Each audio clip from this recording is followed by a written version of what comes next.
எத்தியராஜ் கல்லூரியினுடைய நிறுவனர் தின விழா. நிறுவனர் தின விழாவில் கலந்து கொள்வதற்காக நான் வருகை தந்தேன். கல்லூரியினுடைய சேர்மன் வி.எம். முரளிதரன் அவர்கள் வரவேற்று சிறப்புரை நிகழ்த்தி என்னை சிறப்பு விருந்தினராக அழைத்திருந்தார்கள். இன்று மாணவர்களோடு கலந்து கொண்டு இந்தியாவில் இருக்கிற புகழ்பெற்ற நிறுவனங்களில், கல்வி நிறுவனங்களில் ஒன்றாக இருக்கிற எத்தியராஜ் கல்லூரிக்கு என்னை அழைத்ததும் நான் வருகை தந்ததும் நான் பெருமைப்பட்டுக் கொள்ளுகிற ஒரு நேரம் இது. மாணவர் கல்வி கடன் என்பதை பற்றி நேற்று பத்திரிகையாளர்களை நான் சந்தித்தேன்.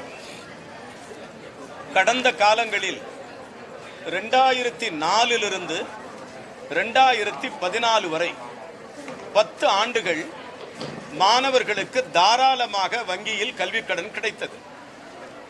அந்த வங்கியில் கிடைத்த கல்வி கடன் BA படிக்கிற மாணவனுக்கும் கிடைத்தது, BSc படிக்கிற மாணவிக்கும் கிடைத்தது, B.Ed படித்த மாணவிக்கும் கிடைத்தது, டீச்சர் ட்ரைனிங் படித்த மாணவருக்கும் கிடைத்தது, என்ஜினியரிங் கிடைத்தது, MBBS கிடைச்சது, டென்டல் கிடைச்சது, அக்ரி கிடைச்சது, பிசியோதெரபி கிடைச்சது. எல்லாருக்குமான கல்வி கடனை 2004 2014 வரை டாக்டர் மன்மோகன் சிங் அரசு தாராளமாக தகுதி உள்ள மாணவர்களுக்கு கல்வி கடனை வழங்கியது. அதன் பிறகு த பிரைம் மினிஸ்டர் வித்யார்த்தி போர்ட்டல் என்கிற ஒரு பிரதமருடைய கல்வி திட்டம் தொடர்ந்து நடைபெற்று வருகிறது. இப்பொழுது மாண்புமிகு தமிழக முதலமைச்சர் அவர்கள் கடந்த ஆண்டு 1,02,000 மாணவர்களுக்கு கிடைத்த கல்வி கடன் 26-27 கல்வி ஆண்டில் 1,50,000 மாணவர்களுக்கு கல்வி கடன் கிடைக்க வேண்டும் என்கிற ஒரு முடிவை எட்டியிருக்கிறார்கள். கடந்த ஆண்டு 2,600 கோடி சொச்சம் மாணவர்களுக்கு கடனாக கிடைத்தது. இந்த ஆண்டு டார்கெட் தமிழக அரசினுடைய 3,000 கோடியாக இலக்கு நிர்ணயிக்கப்பட்டிருக்கிறது. இது ஒரு பக்கம். அடுத்து சரியாக சொல்ல வேண்டும் என்று சொன்னால், கடந்த காலங்களில் 4 லட்சம் வரை மாணவர்களுக்கே கடன் வழங்கப்படும். 4.5 லட்சம் வரை, 7 லட்சம் போகும்பொழுது பேரண்ட்ஸ், தாயோ தந்தையோ கையெழுத்து போட்டாலே கொடுத்துருவாங்க. இப்போ அதன் பிறகு அது நிறுத்தப்பட்டு இருக்கிறது. மாணவர்களுக்கு கல்வி கடன் தாராளமாக கிடைப்பது என்பது நிறுத்தப்பட்டு இருக்கிறது.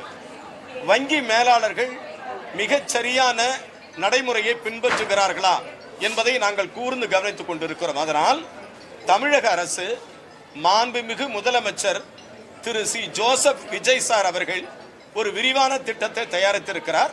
அந்த விரிவான திட்டத்தின் அடிப்படையில் 7.5 லட்சம் வரை மாணவர்களுக்கு பிணையில்லா கடன் வழங்கப்பட்டு வந்ததை நீட்டிக்கப்படும். அநேகமாக அந்த ஃபிகர் எவ்வளவு ரூபாய் வரை பிணையில்லா கடன் வழங்கப்படும் என்பதை மாண்புமிகு முதலமைச்சர் அவர்கள் விரைவில் அறிவிப்பார்கள் என்கிற ஒரு செய்தியை நான் தெரிவித்துக் கொள்கிறேன். மாணவர்களுக்கு, எந்த தகுதியுள்ள மாணவனுக்கும் படிப்பதற்கான தடையே இருக்கக்கூடாது.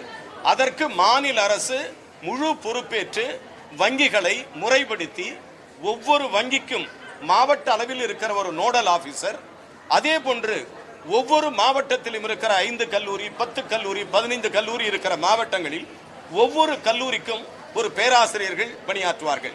தேவைப்பட்ட மாணவர்களுடைய விண்ணப்பங்களை பரிசீலனை செய்வார்கள். ஒரு 5 கல்லூரி இருக்கிறது என்று சொன்னால் ஒரு மாவட்டத்தில் அதற்கு ஒரு ப்ரொஃபசர் நியமிக்கப்பட்டிருக்கிறார். நேற்று நான் அறிவித்திருக்கிறேன் பத்திரிகையில்.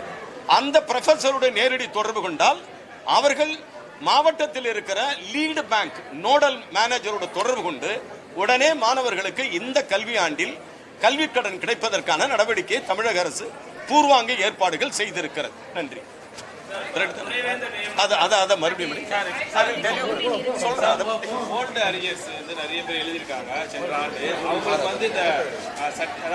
சொல்றீங்களா? இல்ல, கல்லூரிகள்ல ஓல்ட் அரியர்ஸ் எழுதிருக்காங்க, தேர்வு எழுதிருக்காங்க. அவங்களுக்கு வந்து பார்த்தீங்கன்னா வெறும் மார்க் ஷீட் மட்டும் தான் கொடுத்துருவாங்க.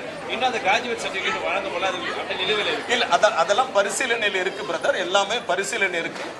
நான் அமைச்சர் ஆகி கிட்டத்தட்ட இன்னும் ஒரு 60 நாட்கள் ஆகல.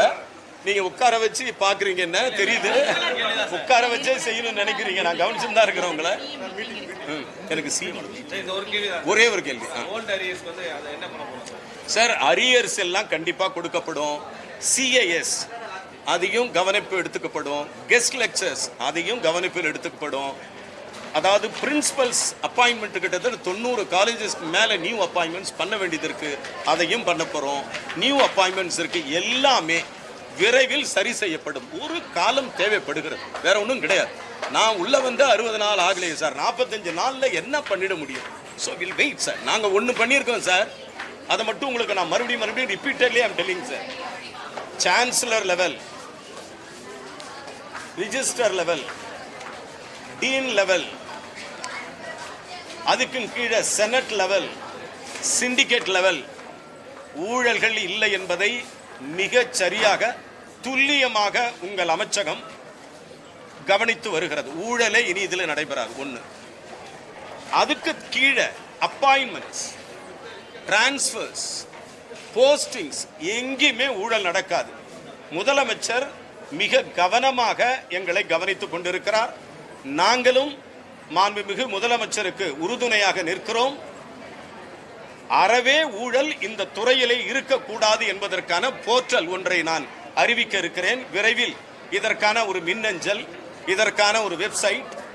உயர்கல்வித்துறையில் யாரேனும் லஞ்சம் கேட்டாலோ, யாரேனும் லஞ்சம் வாங்கினாலோ உடனே அந்த தனிப்பட்ட கல்வித்துறை, உயர்கல்வித்துறையினுடைய அமைச்சகத்தினுடைய போர்ட்டல் வெளியிடப்படும்.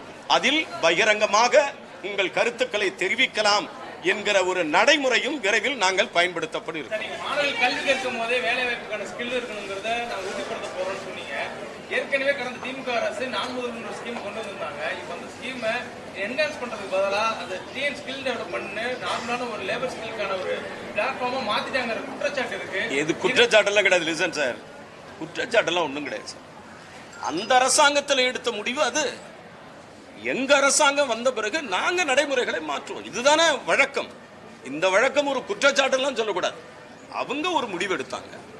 எங்க அரசாங்கம் வரும்போது எம்ப்ளாயபிலிட்டி, என்டர்பிரனர்ஷிப் இது ரெண்டும் சேர்ந்து இருக்கிற ஒரு முறைப்பாடை நாங்கள் எடுக்க போறோம்.